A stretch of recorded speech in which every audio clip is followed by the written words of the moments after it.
வணக்கம். வார வாரம் எத்தனையோ படம் வருது. அத தாண்டி எனக்கு எப்பயுமே வந்து ஒரு சில இந்த மாரி சமூக பொறுப்போட எடுக்கக்கூடிய படங்கள் ரொம்ப பிடிக்கும். இவங்களுக்கு வேற விதமான முத்திரையும் இருக்கு.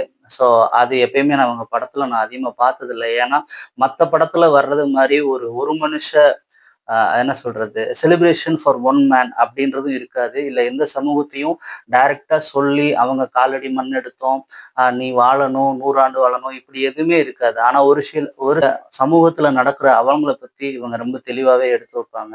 ஸோ அப்படிப்பட்ட படம் தான் இப்ப பைசன் நேத்து பார்த்தோம்.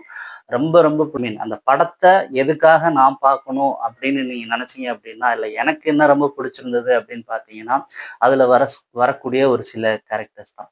ஒரு அப்பா, அந்த அப்பாவுக்கு ஒரு ட்ரீம் என்ன ட்ரீம் இருந்துச்சோ, அதே ட்ரீம கேரி பண்ற ஒரு பையன்.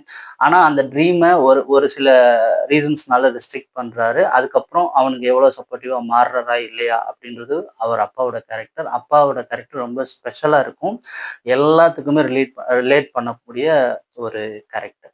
அடுத்து அ ஹீரோவுக்கு அக்காவா ஒருத்தவங்க வர்றாங்க. அந்த அக்காவும் பார்த்தீங்க அப்படின்னா, தம்பிய எந்த சூழ்நிலையிலும் விட்டுக் குடுக்காத ஒரு கேரக்டர். ஒரு சில இடத்துல வந்து எண்ட் டூ எண்ட் அந்த அக்காவ வந்து தம்பிக்கு சப்போர்ட் இருக்காங்க. ஸோ ஒரு ஒரு சகோதரி அப்படின்றது வந்து எப்படி இருக்கணும் ஒரு தம்பிக்கு, இல்ல ஒரு அண்ணனுக்கு அப்படின்றது ரொம்ப தெளிவா சொல்லியிருக்காங்க.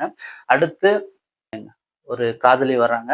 அவங்க வந்து ஏஜ் டிஃபரன்ஸ் இருக்கு. ஆனா சமூகத்துல இந்த ஏஜ் டிஃபரன்ஸ் ஐ மீன் ஒரு பையனுக்கும், பொண்ணுக்கும் இருக்கக்கூடிய ஏஜ் டிஃபரன்ஸையும் சரியா ஆ சொல்லணும் அப்படின்றதுக்காக அந்த கேரக்டர் வச்சிருக்காங்கன்னு தோணுது. பட் அதுவுமே ரொம்ப ப்ளசன்ட்டா இருக்குது. அடுத்து அதுல ஒரு வாத்தியார் வர்றாரு. நம்ம லைஃப்ல எல்லாருக்குமே வந்து ஒரு டீச்சர் இருப்பாங்க. இல்ல ஒரு குருவா நம்மள ஒருத்தவங்கள பார்ப்போம். இல்ல ஒரு ஒரு கைடரா ஐ மீன் ஒரு கைடன்ஸா நம்ம வந்து ஒருத்தர ஏத்துட்டு இருப்போம்.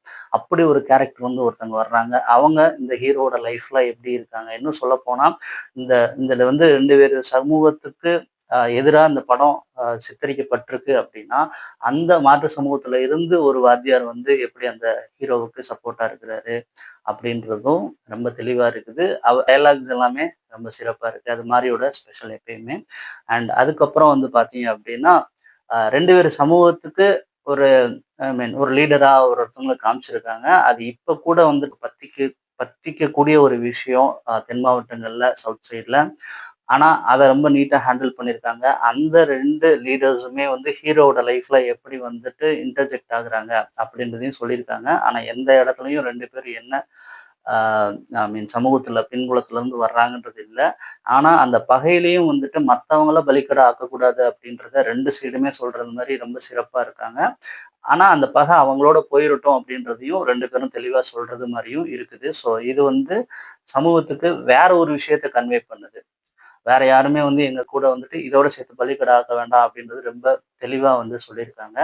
அடுத்து எப்படி வந்து ஒரு ரீஜியன்ல ஒரு சமூகத்துக்கான பிரச்சனையோ, அதே மாரி இன்டர்நேஷனல் லெவல்ல இல்ல நேஷனல் லெவல்ல ஒரு பிரச்சனை இருக்குன்னா, நம்மளோட ஸ்போர்ட்ஸ். அந்த ஸ்போர்ட்ஸ்ல இந்தியாவுக்கு அ செலக்ட் ஆகக்கூடிய ஒரு ஸ்போர்ட்ஸ்மேன், அவன் என்னென்ன விஷயத்துல ஃபேஸ் பண்றான், இஷ்யூஸ் ஃபேஸ் பண்றான். அது ரொம்ப ரொம்ப கிளியரா சொல்லியிருக்காங்க. அண்ட் அதுவுமே பார்த்தீங்கன்னா, ஆப்போனன்ட் டீம். அந்த ஆப்போனன்ட் டீம்ம பத்தி எதுவும் தப்பா ப்ரொஜெக்ட் பண்ணாலும், இப்ப இருக்கிற சூழ்நிலையில வந்துட்டு ரீசென்ட்டா ஏசியா கப்ல வந்து ஃபைனல்ஸ்ல நடந்த இஷ்யூஸ் தெரியும். இப்ப இந்தியன் வுமன் நடந்த பிரச்சனையும் தெரியும். வுமன் ஐ மீன் எகென்ஸ்ட் பாகிஸ்தான் தெரியும். ஆனா, அதையும் கூட வந்து ரொம்ப நீட்டா ஹேண்டில் பண்ணியிருக்காங்க. ஆப்போனன்ட்டா அவங்கள வச்சிருக்காங்களே தவிர, அவங்கள எங்கேயுமே இழிவா சொல்லல. அவங்க நம்மள ப்ளேம் பண்ற மாரி எந்த விஷயமும் சொல்லல. ஆனா, இந்தியன் ஸ்போர்ட்ஸ்ல நடக்கக்கூடிய பாலிடிக்ஸ் அத வந்து கிளியரா சொல்லியிருக்காங்க. அத எப்படி உடைச்சு வர்றாங்க அப்படின்றதையும் சொல்லியிருக்காங்க. அதுக்கப்புறம் ஆ ஒரு சில கேரக்டர்ஸ் வருது படத்துல. அது ரொம்ப முக்கியமான கேரக்டர். அந்த அந்த முக்கியமான கேரக்டர் தான் படத்த அடுத்த ஸ்டேஜ்க்கு எடுத்துட்டு ஏன்னா இவங்க எல்லாருமே அங்க அங்க ஸ்டாக்னன்ட் ஆயிடுறாங்க. ஆனா ஒரு சில சின்ன சின்ன கேரக்டர்ஸ் ஒரு 2, 3 சீன் வரக்கூடிய கேரக்டர்ஸ் இருக்காங்க. அவங்க தான் படத்த அடுத்த லெவலுக்கு எடுத்துட்டு போறாங்க. அது எப்படி நம்மளுக்கு வந்து கன்வே ஆகுதுன்னா, நம்ம ட்ரீம்ல சரியா இருந்தோம் அப்படின்னு சொன்னா, எங்கேருந்து யாரு வேணா ஒரு நல்ல மனுஷங்க வந்து நம்மளுக்கு நம்மளோட ட்ரீம சக்சஸ் ஆக்குறதுக்கு ஹெல்ப் பண்ணுவாங்க அப்படின்றது நம்மளுக்கு சொல்ல வர்றது மாரி தான் இருக்குது. ஸோ படம் இந்த விஷயத்தெல்லாம் நீங்க வந்து மைண்ட்ல வச்சு பார்த்தீங்க அப்படின்னு சொன்னா, yes you can relate it. இது வந்து நல்ல படம். இல்ல இது வந்து சமூக பிரச்சனை, அவர் நசுக்கப்பட்டார், ஒதுக்கப்பட்டார் அப்படின்னு சொல்லி தான் எப்பயும் எடுப்பாரு அப்படின்னு நீங்க மனசுல வச்சு பார்த்தீங்க அப்படின்னா, தென் தட்ஸ் யுவர் இஷ்யூ. ஐ மீன் உங்களோட பிரச்சனை. பட் படமா பார்த்தீங்க அப்படின்னா, it is a complete movie. Again கண்டிப்பா மாரி செல்வராஜ் படத்துல அந்த சமூகத்துக்கான ஸ்டோரி இருக்கும். சமூகத்துல நடக்கக்கூடிய இஷ்யூஸ ஹேண்டில் பண்ணியிருப்பாரு. பட் இதுல நெறைய விஷயத்த மல்டிபிள் இஷ்யூஸ் ஹேண்டில் பண்ணியிருக்காரு. But with utmost responsibility. நன்றி.